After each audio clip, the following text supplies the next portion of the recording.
least now in my obituary, it's not going to say best known as Clayton Endicott III on Benson, because he was a wonderful, funny character, but he was a nitwit. And so now,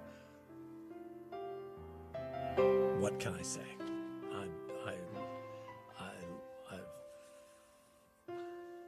I don't know what else to say.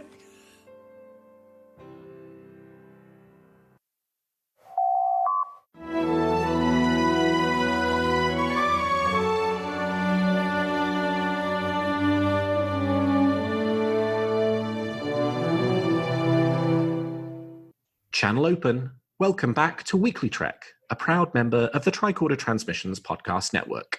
I am your host, Alex Perry. What's today's date? The date. Today's show was recorded on December the 14th, 2019, and is current through the Star Trek Short Trek episode Ephraim and Dot, so beware of spoilers. All right, let's get into the show. Good day, Voyager, and welcome to A Briefing with Neelix. It's a catchy title, isn't it? Weekly Trek is a 30-minute news show covering the biggest stories from the Star Trek franchise. We are in a new golden age of Star Trek. There are 5 television shows at some point in production, possibly more on the way, and enough merchandise to fill the Bajoran wormhole. So stick with me, and I'll help you sort the real facts from a lot of the Dominion propaganda that you'll find online. But I can't do this alone. And my guest this week is Scott Matteson. Scott, welcome to Weekly Trek. Thank you very much for having me. This is a real treat. It is my pleasure. Well, this has been another sad week for the world of Star Trek after the passing of Rene Auberjonois, best known to Star Trek fans for his role as Odo on Star Trek Deep Space Nine last Sunday. And so instead of our usual segment talking about what's got us feeling good about Star Trek, in another somber week, after a line of somber weeks, having lost DC Fontana and Aaron Eisenberg and several more members of the Star Trek alumni that we'll talk about later in the show, we're going to start off the show this week by celebrating the life of Rene by discussing our favorite Odo episode or moment. So, Scott, let's start with you. I'd love it if you would tell me your favorite Odo episode or moment. Well, in trying to narrow it down and figure out what moment from Deep Space Nine encapsulated Odo the best, I really had to come up with 2 that I considered a tie, mainly because each moment seems to really highlight the opposite ends of Odo's emotional spectrum, at least for me. The first one being from the episode Improbable Cause, the first of the 2-part episode followed by the Dias cast. My favorite episode of Deep Space Nine. It's a wonderful 2-parter. It's a great tale. In the episode Improbable Cause, Odo, in trying to find more information about the attempted assassination of Garrick, he travels to Cardassia and has a secret meeting with a secret Cardassian in a cave. And that type of undercover, back alley, almost noir detective style storytelling for Odo was definitely something I liked. He had similar moments before, but this one I think was the finest example of him having secret contacts that he could run off to and meet in a cave. That was very Constable. Whereas on the other end of the spectrum, we have the penultimate episode of season 6, The Sound of Her Voice, where the B plot takes place on the station, and it's the 1-month anniversary of he and Kira beginning their relationship. And he gets it in his head he should give her something as a gift for that anniversary, while at the same time, Quark is trying to conduct some criminal business. And by the end of the episode, Odo learns about this endeavor of Quark's, but also hears Quark lament the fact that he tried to help Odo back when Kira was still with Shakar. Mm-hmm. And Odo is very upset about it. Quark lent him a supportive ear, and when Odo is reminded of that, he decides to go ahead and let Quark succeed in his wrongdoing. And when Kira points this out to him, he says that he owes Quark one, and doesn't tell her why. So he's romantic in that episode, and it's, I think, one of the best examples of the unspoken friendship that he has with Quark. Sure, he wants to, bust him for the crimes that he's committing, but at the same time, he respects the fact that Quark does have a heart, and he rewards that by allowing him to make a little money that day. Well, he looks happy. He should be. He's about to make his biggest profit of the year. I don't know, Odo. You sure you want to let him get away with smuggling Denovan crystals? I owe him one. So he'll get this one. But just this one. Why is it every time I think I have you figured out, you do something to surprise me? Like tonight.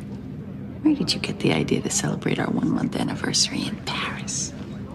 Well, some mysteries are better left unsolved.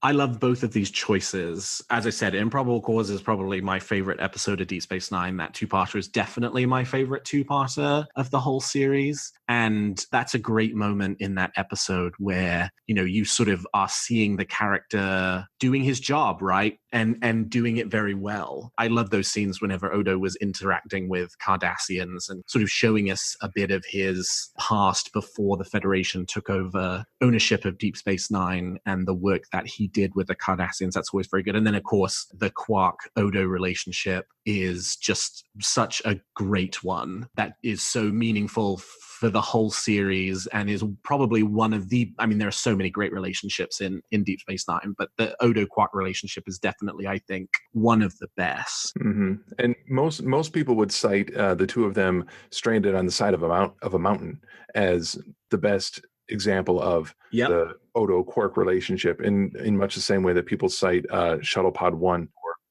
or Reed and Tucker. But and while they're not wrong, this one moment that Quark doesn't even know about of Odo giving him a little something back to repay him for his kindness, I think like the season before. I think it's a smaller but a much clearer example. So my pick is a different one. I was actually thinking about picking The Ascent, but I ultimately did not.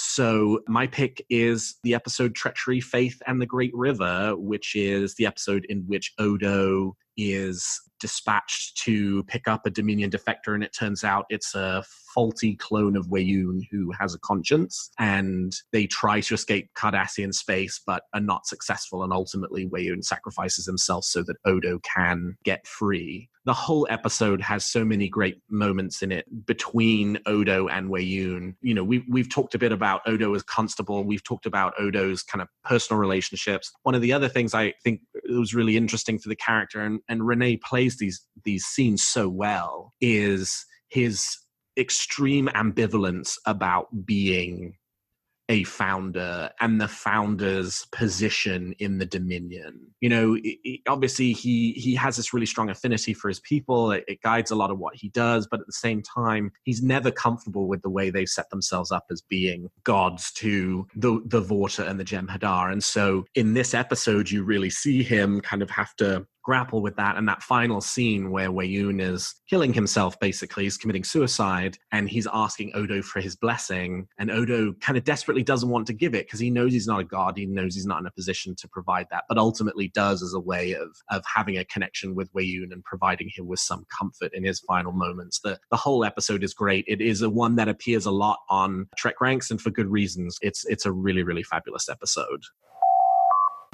They say voluntary termination is quick and painless. I'm afraid it's not true. I'll get you a pain suppressor. That won't be necessary. But there is one thing you can do for me. What's that? Give me your blessing. I can't. Please, Odo. Tell me I haven't failed, that I've served you well. You have, and for that you have my gratitude. And my blessing. It is. It also contains one of my favorite Weyoun moments, and that would be just seeing him eat a piece of pepperoni off of a slice of pizza with chopsticks. Yes. A fabulous moment that is just so alien. That's really good. Yeah, it's a great episode, and I mean, Odo was a great character. So with that, let's turn to the week's top stories. There's a war going on, and I'm a reporter. Yeah, and so our top story this week is obviously remembering the life of Rene Auberjonois, who passed away last Sunday from lung cancer at the age of 79. Rene is fondly remembered for his role on Deep Space Nine, but is also known throughout Hollywood for much more than just Star Trek. He was also on Benson, on Boston Legal. He was in the original MASH movie. Rene has a long and storied career, both in front of the camera and on the stage, that goes back many, many decades. A really incredible body of work, and he will be so sorely missed. Rene is survived by his wife of 56 years, Judith, and 2 children. And of course, let's not forget, Odo was not the only character on Star Trek that Rene played. His first role on Star Trek was actually the role of Colonel West in Star Trek VI: The Undiscovered Country, which you have to watch the director's edition in order to get his full scene in the president's office with the big flip chart. And he also had a role in Star Trek Enterprise, weirdly in an episode that was just like an episode that he had been in as Odo in Star Trek Deep Space Nine. I'm always shocked by how parallel those episodes are. Obviously, following his passing, it seemed like for a lot of his castmates, Rene's passing was not unexpected. He seems to have been open with his closest friends about his diagnosis, made arrangements to see many of them before he passed away. And so we did get a flood of tributes to Rene that came in. Just a couple I wanted to highlight. A tweet from Armin Shimmerman. Again, that Odo-Quark relationship having been such a fabulous one, and those two clearly having enjoyed their relationship so much. Armin tweeted, "It is with great heartache and loss I share with you the passing of dear, dear Rene Auberjonois. His last message to me was entitled, 'Don't forget. I know that I, Kitty, and all that knew him will never forget. The world seems noticeably emptier now.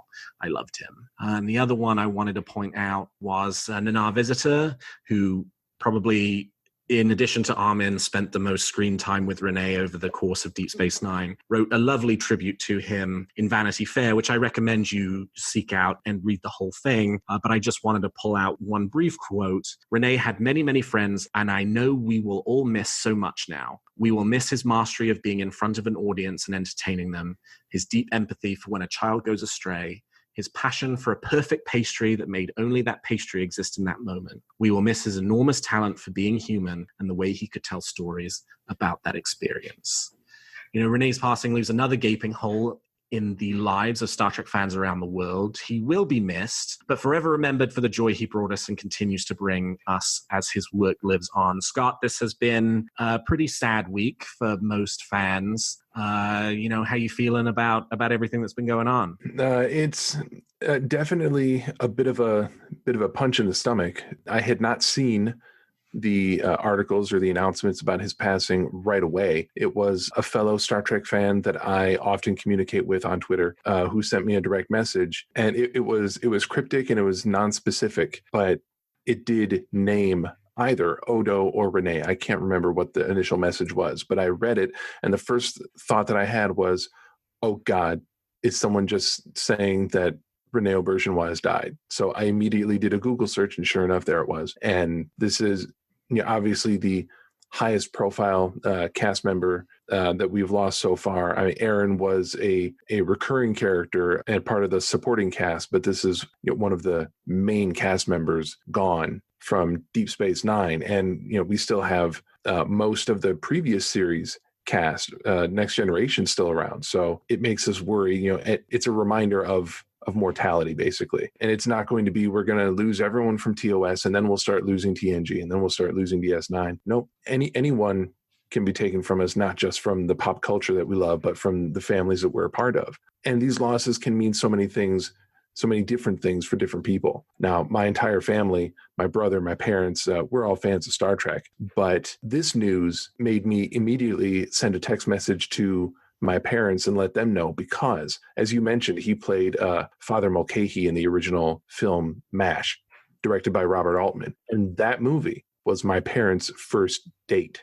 Oh, wow. So it instantly made me think of them. Uh-huh. And then in conjunction with everyone being Star Trek fans, it just makes it hurt even more. I wanted to make sure that they knew. And we shared some of our sorrow with that. And this, as you said, right on the heels of DC Fontana, we have two other smaller Trek appearances that are in obituaries this week. It's like the year is trying to find how much more sorrow can we wring out of it in these last few weeks before we start a new decade. Yeah, it reminds me that we've been, frankly, so lucky, over the last decade that we've not lost more members of the Star Trek community, that we've had all these actors from all these casts who, have kind of been with us and shared themselves with us long after the shows were on the air and off the air.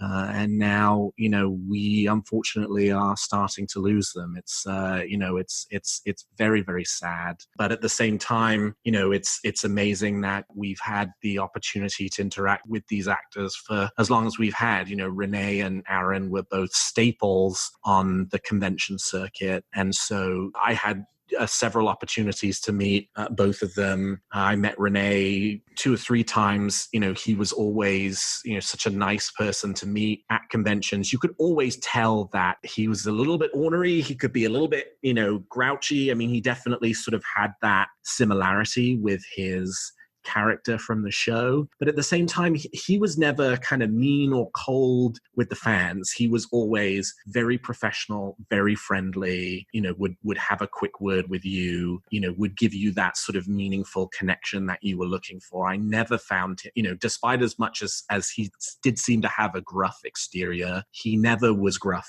with the fans. And in his sort of stage appearances, I think he would also play up that gruffness because that's what people wanted, because that was the Odo piece of him. And it's just, it's such a shame. He was always so entertaining at conventions, obviously such a great actor. Would have loved to have seen him appear on some of these new Star Trek shows that are coming out, but sadly that won't be. I never got to meet him at any of the few conventions that I've been to. I've been to not nearly as many as I would like.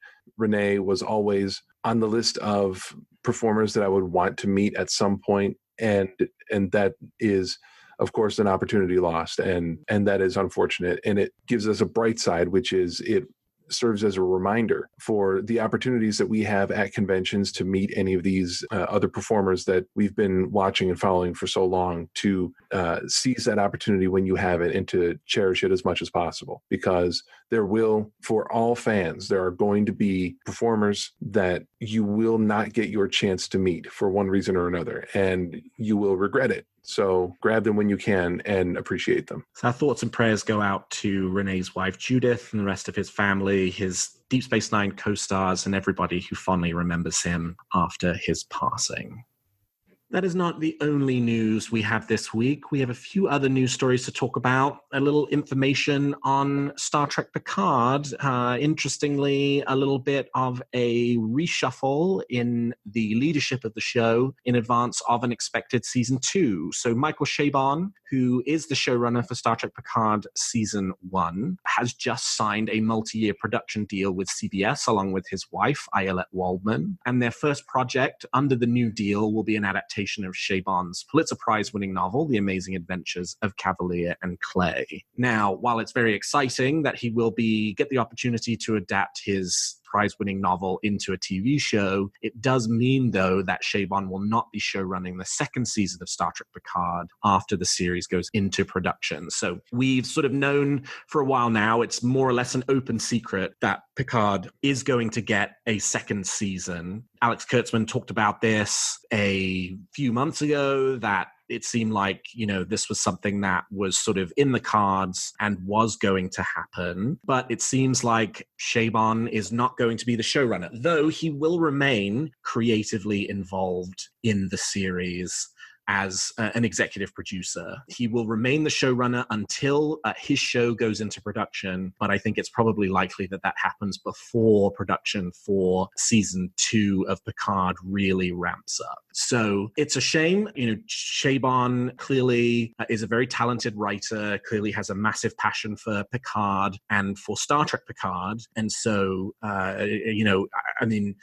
I guess it's tough for us to comment too much on it because not having seen Picard season 1, we don't know how good of a showrunner he is. So we can't say whether this is a stupendous loss or not, but disappointing that there will be a showrunner change, but totally understandable. I mean, this is Chabon's big project, and so he should jump at the opportunity to do so. Scott, how are you feeling about this one? I have to say that if a showrunner is going to leave one production and move on to another, it's hard to come up with a better reason than this. You're working on a Star Trek show and someone says, hey, this novel that you wrote over a decade ago that won a Pulitzer Prize, we want to put this on television and we want you to be in charge of it. That's no contest. Of course you're going to take that opportunity. You're going to run the show that's on your Pulitzer Prize winning work, even if it does mean leaving Star Trek. But I think that the current iteration of televised Star Trek benefits from the structure that they have. It seems to me, and I might be very off base with this, but it seems to me that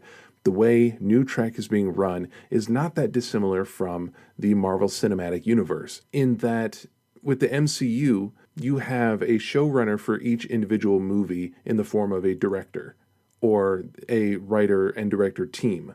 They're the showrunners for each individual film, but you have Kevin Feige standing behind them all, directing and orchestrating the entire Marvel Cinematic Universe franchise. In that same way, I think that Alex Kurtzman is directing the collection of shows that they are developing for current Star Trek at CBS, and the showrunners will be more focused in on the individual series. But as long as you have one person or one stable group of people behind it all, making sure that everything stays on track, then as long as they're choosing good people, then you're going to have quality product. Even if you have to change showrunners, that doesn't mean that your show is going to immediately fly off the rails. If that showrunner is being directed and shepherded by someone competent like Alex Kurtzman, then you're going to be okay. So moving from Star Trek Picard up to Ticonderoga, New York, we had a little exciting news about the Star Trek tour, which has been in Ticonderoga, New York for a little while now. The Star Trek original series set tour run by James Corley, in which he has reconstructed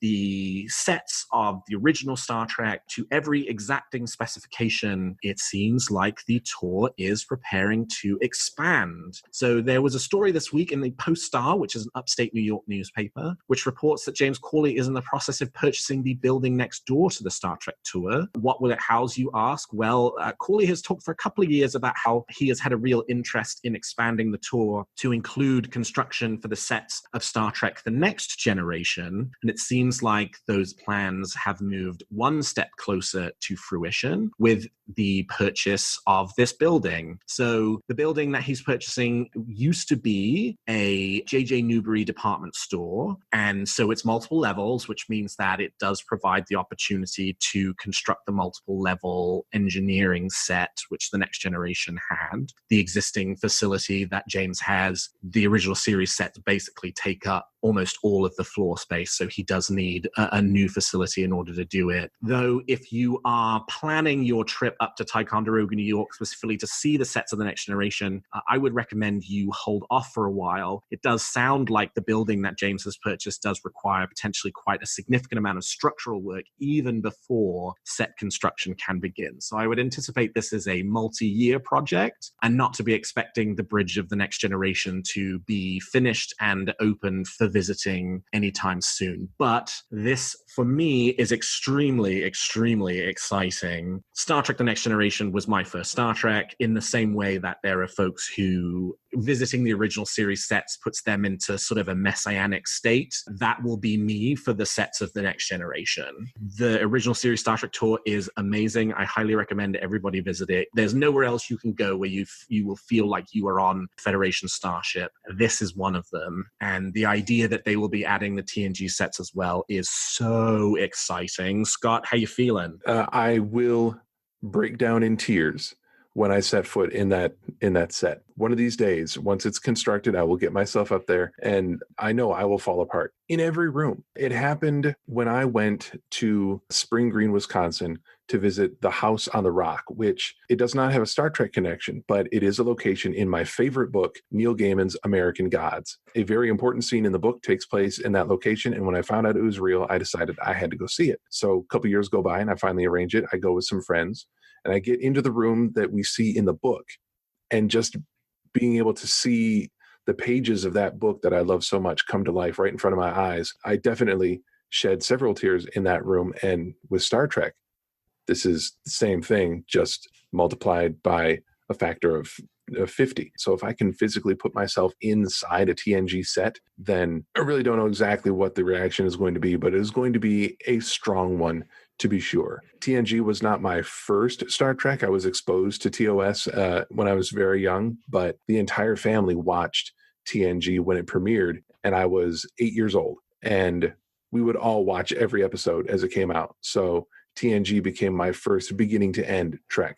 So it's always going to be incredibly important to me. If I ever have an opportunity to stand on the bridge of the Enterprise D, that is going to be a grand moment. I'm really excited to see James take on this task, and I couldn't think of anybody better to do it. I mean, he's proved that he can do it. He's proved he can do it well. And so, who better than he to take on this challenge? Mm-hmm. So our last story this week is another sad one. In addition to having lost Rene, we've lost 2 guest stars from the original series in recent weeks. Robert Walker Jr., who played Charlie X in the episode Charlie X, passed away. In addition, Michael J. Pollard, who played John in Miri, also passed away in the last couple of weeks. So we send our thoughts and best wishes to their families. Okay, well, we've talked about the facts, and now let's speculate on what's going to happen in the future of Star Trek. You make some very good points, Captain. But it's still all speculation and theory. Well, this week, given the passing of Rene, we're going to do things a little bit differently because I want to continue to celebrate and remember the life of Rene. His character Odo was a critically important one to Star Trek, and his loss is keenly felt. So, Scott, I guess my question for this week, and there's a little bit of theorizing and speculating here, but we have 5 television shows in production. We do have a return to the 24th century. How do you think that Star Trek should acknowledge or celebrate Rene's life, and do you think they should continue to tell the story of the Dominion and keep pushing forward with it? It's been a difficult question ever since you first posed it to me a few days ago in preparation for the show. I've been trying to come up with a way that they could memorialize and pay tribute to Rene, and there's really no way to do that outside of the character of Odo. If they really wanted to, then they could be a little more subtle and sly with it and put maybe a picture somewhere at Starfleet Command in a late season episode of Picard, having notable admirals from the past, like a memorial wall to flag officers, and have his picture up there as Colonel West. But then you stop and you realize that if you watch the full cut of Undiscovered Country, you find that Colonel West dressed up as a Klingon and tried to assassinate the president of the Federation, which makes me think he was probably a member of Section 31.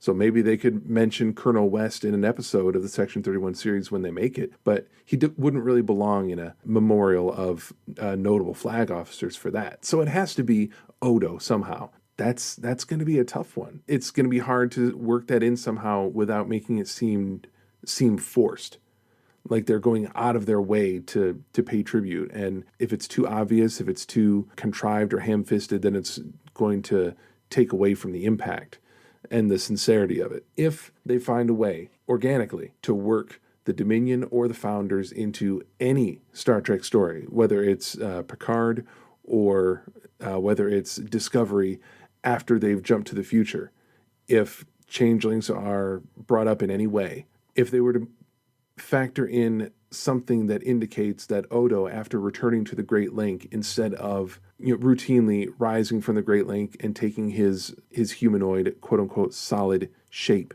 and presenting himself as Odo, if they explain that Odo suffused himself throughout the Great Link, so his experiences and his views of the solids and his tolerance were fully integrated into the entire link. So any changeling that stands up, they wouldn't say that they were Odo, but that they all contain Odo within them. I think that would be a decent way to do it, because then the link would be speaking for us, the fans, who all carry Rene and his performance within us as we remember Star Trek moving forward. I think that's a really beautiful way of dealing with this reality in a way that acknowledges and celebrates the character and the actor and allows for the story to continue.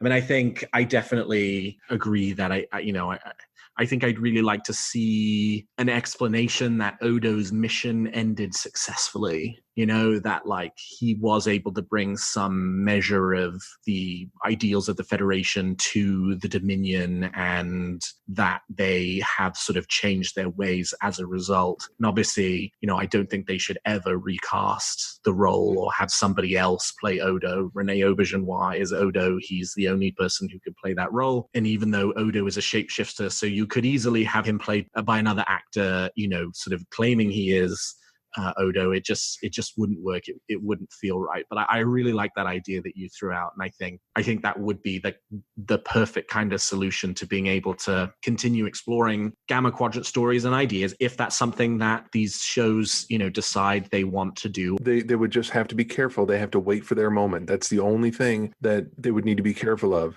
if they decided to try something like that. You cannot write and insert a scene into the end of the first season of Picard or the beginning of its second season and have him travel to the Gamma Quadrant for some reason, and he just happens to have a need to visit the Great Link and talk to them, because like I said, that would make it too obvious. It's going to have to be a story that they would have told anyway, a story where normally it would have had Odo, but now that Rene is no longer with us, no longer able to bring that role back to the screen, then this is how they would explain it. They can't just make up a scenario that requires the changelings. They have to come up with that on their own. So with that being a condition, then it leaves that as a possibility that we would never see this type of tribute, because there's no guarantee that the changelings would ever be coming back into any Star Trek story after the way their storyline was wrapped up at the end of Deep Space Nine. But if they did,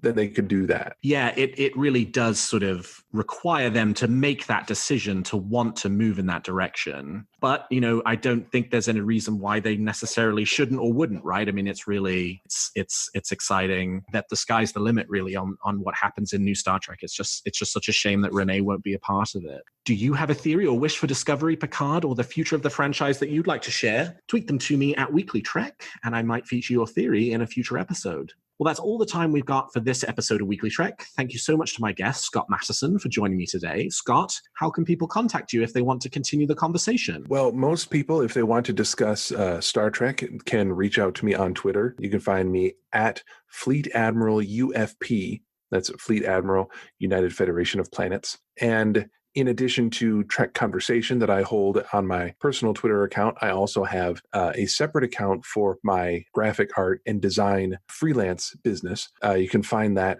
at Planet Rise. That's PLANET.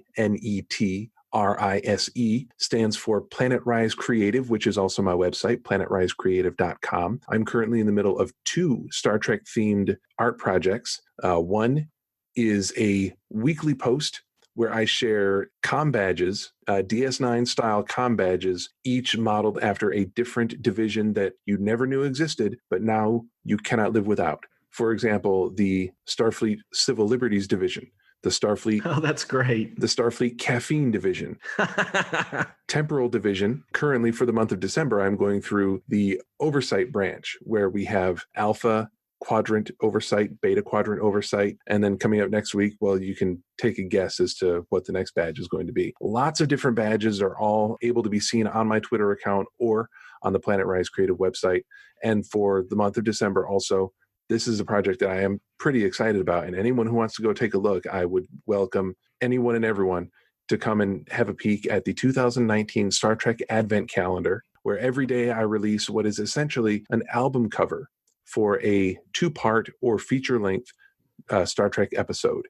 Starting at the beginning of the month with Encounter at Farpoint from TNG, I have already gotten through every 2-part and feature-length Next Generation story, one for the movie Generations, and I am now into Deep Space Nine. We will cover every 2 or 3-part episode from Deep Space Nine, and then we'll wrap up the advent calendar with one bonus image at the end. A lot of this work, I'm really happy with how it turned out, and I'm excited to share it. So anyone that wants to see it, go visit @PlanetRise on Twitter or my website, planetrisecreative.com. And we would be remiss in not acknowledging that many fans who've been on Star Trek Twitter for the last week will have seen a memorial badge for Rene that many people have adopted as their profile pictures, and you are the artist of that memorial badge, if I'm right. Yes, that is correct. Yeah, so thank you, Scott. I think a lot of fans have enjoyed using that as a way of expressing their sadness over the passing of Rene. So thank you for making that available to folks. It's a very humbling moment. It's bittersweet. The same thing happened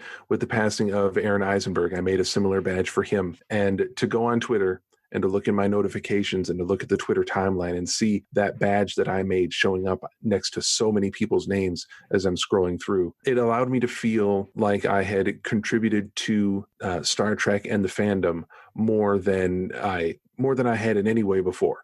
Any podcasts that I've participated in, even the podcasts that I make, and I can't believe I forgot to mention this, my own Star Trek podcast, the name of that podcast being The Prime Direction, which is also on Twitter @PrimeDirectPod, that is part of the Cosmic Potato Podcast Network. And even making that show didn't feel like as strong a contribution as being able to see that visualization of our grief and our respect for these performers showing up on Twitter and people using that to represent themselves and their grief. Very, very humbling. And to anyone who has seen that badge, who has shared it, who has used it as their temporary avatar, I appreciate very much your use of it. And I encourage you to please share them around as much as possible. We appreciate you, Scott. Thank you so much.